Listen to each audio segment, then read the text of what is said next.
అందరికీ థ్యాంక్స్ అండి వచ్చినందుకు. ఈ గత 15 సంవత్సరాలు దాయపడింది అని చెప్పినాం కదా. ఎవరు చెప్పినా అంటే చాలా సంవత్సరాలు కష్టపడ్డా ఈ కథను బయటికి తీసుకురావడానికి, కానీ ఒక్కళ్ళు కూడా హెల్ప్ చేయలేకపోయారు. చాలా అంటే చాలా సంవత్సరాలు కష్టపడ్డా. బట్ ఇతను అండి ఇతను ఆ ఊరు వాడు.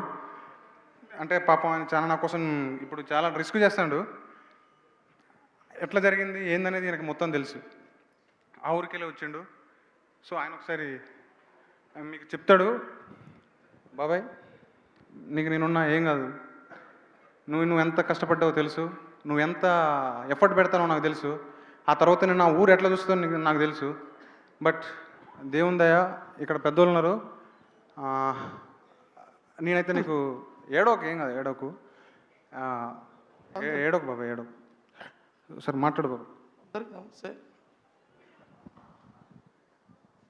తీసిన సినిమా మా ఊళ్ళో జరిగింది. నేను కళ్ళ నిండా చూసిన, దగ్గరుండి చూసిన స్టోరీ ఇది. కానీ ఇన్ని రోజులు ప్రపంచానికి తెలియదు, లోకానికి తెలియదు. ఈరోజు ధైర్యం చేసి తీసిన సినిమా. కానీ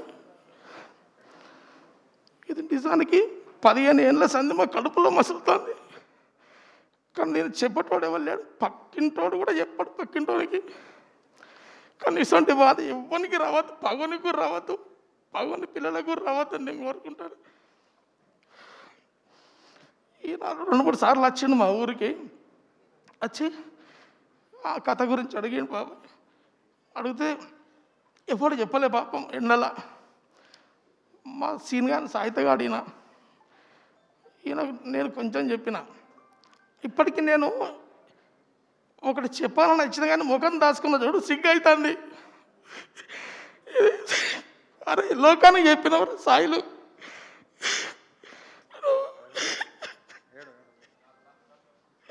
లోకానికి చెప్పినవారు అన్న.